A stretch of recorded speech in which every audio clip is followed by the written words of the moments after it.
It should help you. That's right, it says that. Sebelum videonya berlanjut, silahkan teman-teman tekan tombol subscribe, like, dan tinggalkan komentar kamu di bawah. Kiranya video ini menjadi berkat bagi kita semua. God bless you. Salam hikmah tetap jadi berkat. Ketemu lagi dengan saya Jegi Sembiring. Teman-teman, saya harap teman-teman dalam keadaan yang sehat. Baik teman-teman sekalian, kita akan membahas ada suatu debat yang menurut saya ini adalah debat yang sangat lucu. Kenapa sangat lucu? Karena bahwa debat ini menghadirkan seorang syekh dan pedebat Kristen, sehingga mereka berdebat tentang satu topik yang hari itu saya lihat sangat panas ketika syekh itu mulai mengambil Alkitab dan membaca satu ayat dalam Markus 16, ya ini mereka akan minum racun dan mereka tidak akan mati. Nah teman-teman, syekh ini menafsirkan bahwa ayat ini harus dites, harus dicoba. Sambil membaca ayat tersebut, syekh ini mengeluarkan racunnya dan dia memberikannya kepada wanita dan debaters Kristen ini supaya meminum racun itu. Nah, apakah yang terjadi, teman-teman? Apakah teks itu harus diuji demikian? I will prove that I am the real follower of Christ. But before going on to that, there are two challenges. One is in the Quran. In the Quran, there is a challenge that after the Muslims and the Christians are debated in the lifetime of the Prophet challenged them to a mutual cursing. That the Muslims will say, the curse of God be upon us if we lie, and the Christians are challenged to say, may the curse of God be upon them if they lie. I'm sure you will accept the Quranic challenge. That I will say openly now, if I am a liar and I am false, may God curse me. You are challenged to accept, to do the same. That is the challenge from the Quran.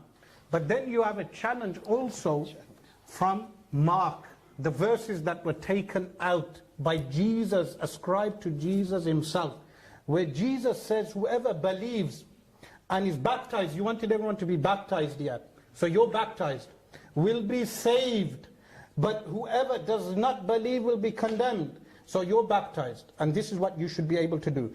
And these signs will accompany those who believe. These signs should accompany you. In my name they will drive out demons. I'm sure there's no one possessed by a devil here, but nevertheless, they will speak in new tongues. So you said you cannot speak English well, but you should speak in tongues. You should be able to eloquently put your argument across according, meaning speaking in tongues. The apostles were able to speak in any language to the people that they conveyed the message to. Additional, they will pick up snakes with their hands.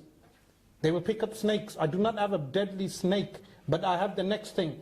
And when they drink deadly poison, so I brought poison with me. When they drink deadly poison, it will not hurt them at all. Here, rat poison, look. It will not hurt them. Jesus has told us that the true Christians can drink poison. They can cure people like Ali. Are you able to fulfill that challenge? Are you able to drink rat poison? The rat poison is here for anyone to come and drink the rat poison. And if they cannot, well, it's a safety cap on here. I'll leave this. They should be able to drink rat poison and cure Ali, and those will be the true followers of Jesus.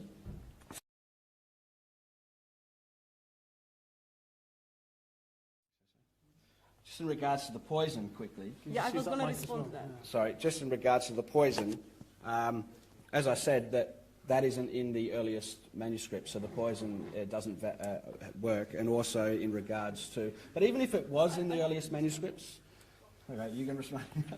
I would love to know, I would love to know actually, if you can drink that poison. Because remember guys, what Muhammad says? Just drink the poison, get a date, it should help you. That's right, it says that. Okay? Date? Can someone go and get a date? And also can someone check if it is poison or not? Right, I think we should leave that there. I said, Is it real? that you see, it's a matter of faith. This is a matter. Nah, dalam video yang kita lihat ini, bahwa syekh itu mengeluarkan racun dan menyuruh seorang wanita dan pria debaters Kristen ini untuk minum.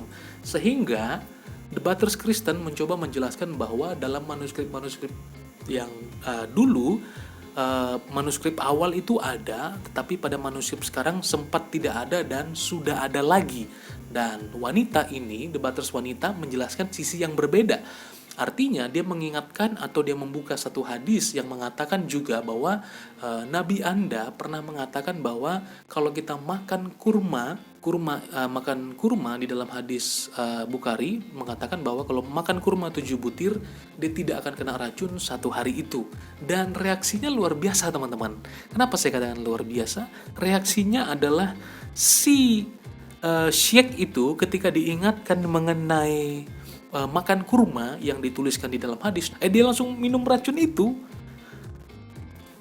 Boom, sehingga memberikan kesan bahwa wow ini berani sekali. Nah, apakah respon itu adalah respon yang berani dan respon dari Kristiani adalah respon yang penakut? Ternyata tidak demikian.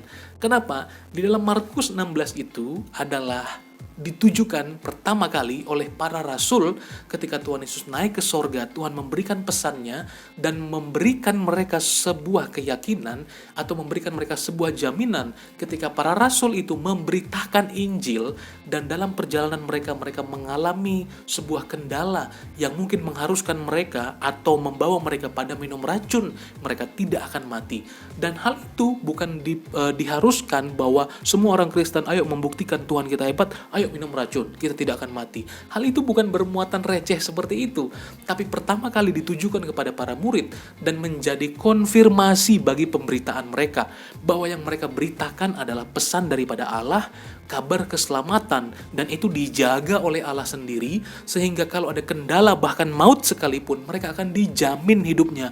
Tuhan menyelamatkan mereka karena yang mereka bawa adalah pesan dari Tuhan sendiri, yaitu Injil keselamatan. Nah, maka teman-teman ditujukan kepada para rasul untuk mereka minum. Dan apakah bagi kita juga sekarang diwajibkan untuk kita minum racun? Minum racun tidak diwajibkan karena itu bukan perintah. Tidak ada satupun perintah. Kalau Yesus memerintahkan kita minum racun sebagai konfirmasi bahwa Dia Tuhan, saya yakin dan saya juga berani minum. Tapi pesan itu tidak demikian. Pesannya sama sekali tidak demikian. Nah, makanya teman-teman, hal itu diberikan kepada para rasul dalam penginjilannya, dan para rasul pun memberitakan itu kepada rasul-rasul yang lain, kepada murid-murid yang lain, bahwa kalau dalam memberitakan Injil kita tidak perlu takut ancaman apapun. Kuncinya adalah itu sebagai konfirmasi dan harus dalam kegiatan memberitakan Injil. Jadi bukan hanya sekedar uji coba ketuhanan bahwa Yesus betul-betul Tuhan, ayo minum racun. Semuanya seperti itu. Bukan demikian. Tapi sebagai konfirmasi bahwa itu adalah pesan Allah dan sungguh-sungguh Allah menyertai mereka dalam penginjilan. Jadi jangan coba-coba minum racun pada saat Anda tidak memberitakan Injil. Poin itu yang menjadi hal penting bagi kita semua untuk memperhatikan Markus pasal yang ke-16 itu. Nah, maka teman-teman yang terkasih dalam nama Tuhan Yesus Kristus, inilah yang membuat wanita itu tidak minum. Bahwa dalam Markus itu tidak ada perintah, sehingga wajar si wanita dan pria ini tidak mau minum. Bukan karena takut, karena tidak ada perintah, dan menafsir ayat itu bukan sembarangan seperti itu. Dan yang paling konyolnya lagi adalah dalam hadis disebutkan bahwa harus didahului 7 kurma. 7 kurma harus didahului baru boleh minum. Racun itu akan terhindar, ya kan? Nah, tapi beliau ini tidak taat atas perkataan nabinya. Dia tidak dengar-dengaran kepada nabinya. Dia tidak makan kurma terlebih dahulu, tapi dia langsung minum racunnya. Lihat, wanita ini sedang menaati Alkitab karena Alkitab tidak suruh. Tapi pria ini, si Syekh ini, dia minum racunnya tanpa dia mengikuti perkataan nabinya, diawali dengan makan 7 kurma. Nah, teman-teman, ini konyol sekali ya, bahwa dia yang bawa, dia yang nantang, dia yang minum. Ini lucu banget sih sebenarnya.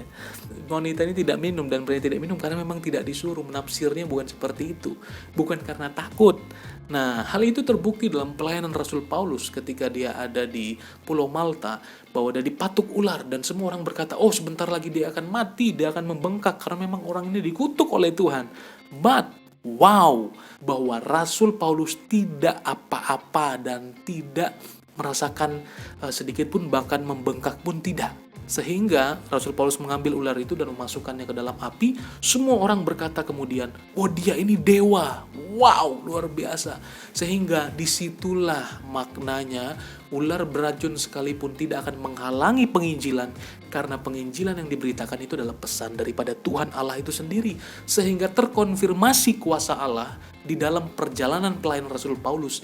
Dia disertai oleh Tuhan, racun itu tidak berfungsi, karena Tuhan masih mau pakai Rasul Paulus untuk memberitakan Injil ke Malta dan lain hal sebagainya, sehingga banyak melalui kuasa Tuhan, melalui kisah Rasul Paulus yang tidak mati digigit ular itu, orang semakin yakin akan pemberitaannya, yaitu Yesus Kristus adalah Tuhan dan Allah. Demikian video kita kali ini teman-teman. God bless you. Tetap jadi berkat, tetap berhikmat. Bye-bye. Silahkan teman-teman tekan tombol subscribe, like, dan tinggalkan komentar kamu di bawah. Kiranya video ini menjadi berkat bagi kita semua. God bless you.